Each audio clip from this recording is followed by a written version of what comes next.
pertumbuhan industri di Jepara terhadap tenaga kerja perempuan.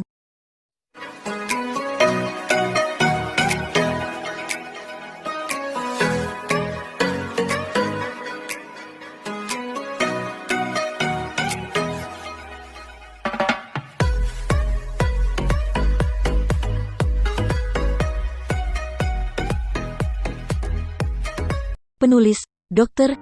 Ira Alia Maerani, SH, MH, dosen Fakultas Hukum Universitas Islam Sultan Agung, dan Fitriana, mahasiswa Fakultas Hukum Universitas Islam Sultan Agung.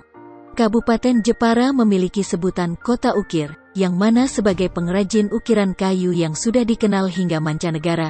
Kota yang dikenal memiliki kaitan sejarah yang sangat kuat dengan pahlawan Raden Ajeng Kartini, memiliki berbagai sektor kerajinan, meliputi kerajinan tenun ikat kain troso dides, troso, kerajinan pembuatan monel dides, krian, kerajinan pembuatan rotan dides, teluk wetan, dan lain sebagainya.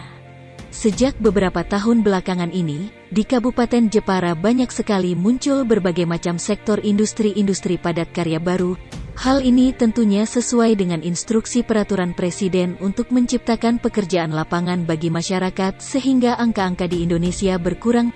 Badan Pusat Statistik, BPS, mencatat adanya jumlah buku-buku di Indonesia mencapai 8,75 juta orang pada bulan Februari tahun 2021 yang lalu. Dengan adanya industri padat karya diharapkan mampu menyerap tenaga kerja bagi masyarakat sehingga jumlah angka berkurang dan khususnya membantu meningkatkan perekonomian bagi Kabupaten Jepara. Terdapat industri padat karya baru di Kabupaten Jepara, seperti industri pabrik garmen, misalnya PT HWI yang bergerak di bidang manufaktur pembuatan sepatu merek Adidas, yang bertempat di Des, Banyu Putih yang mampu menyerap tenaga kerja 6.500 lebih karyawan, PT Jiale yang bergerak di bidang tekstil dan busana yang bertempat di Des, Gemulung yang mampu menyerap tenaga kerja 4.000 lebih karyawan, PT Kanindo yang bergerak di bidang pembuatan tas yang bertempat di Des, Pendosawalan dan Des, Pulau Darat yang menyerap tenaga kerja 5.000 lebih karyawan, PT Sami yang bergerak di bidang pembuatan kabel yang bertempat di Des, Sengon yang mampu mempekerjakan tenaga kerja 4.000 lebih karyawan, PT Samwon Busana yang bertempat di Des, Gemulung, PT Bunga Matahari Jepara yang bertempat di Des, Lebuau, PT Starcham Apparel Indonesia yang mempekerjakan lebih dari 1.700 karyawan, PT Parkland World yang bertempat di Des, Pelang yang menyerap tenaga kerja 20.000 lebih karyawan.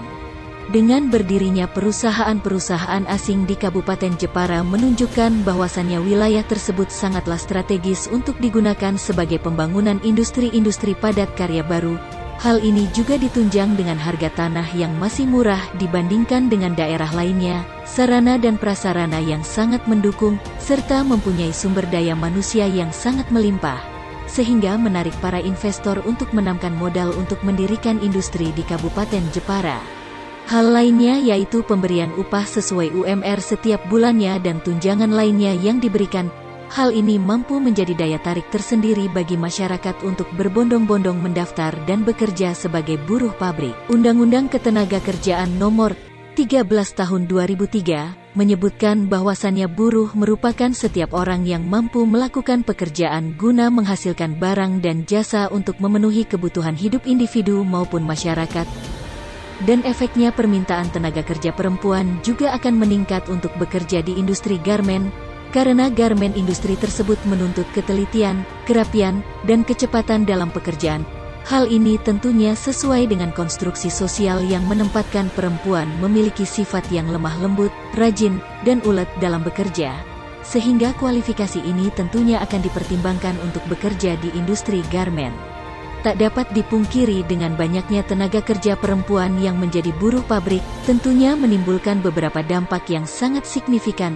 Pertama, bagi mereka yang sudah berkumpul bersama dengan keluarga berkurang karena berangkat pagi dan pulang sore ataupun pada saat malam jika ada lembur. Kedua, kurangnya kasih dan perhatian dari orang tua karena lebih memilih untuk menitipkan anak-anak kepada saudara atau babysitter, sehingga anak cenderung menjadi pribadi yang susah diatur. Ketiga, terjadinya perceraian, karena merasa gaji yang diperoleh istri lebih tinggi daripada pendapatan yang diperoleh suami, sehingga menimbulkan cekcok antar keduanya. Hal ini terbukti dengan adanya jumlah perkara yang masuk di Pengadilan Agama Jepara dari bulan Januari-September tahun 2021 lalu sebanyak 2097. Keempat, maraknya kasus pelecehan terhadap anak di bawah umur karena kurangnya pengawasan dari orang tua, terutama pihak ibu, karena seorang perempuan adalah guru dan sekolah pertama bagi anak-anaknya.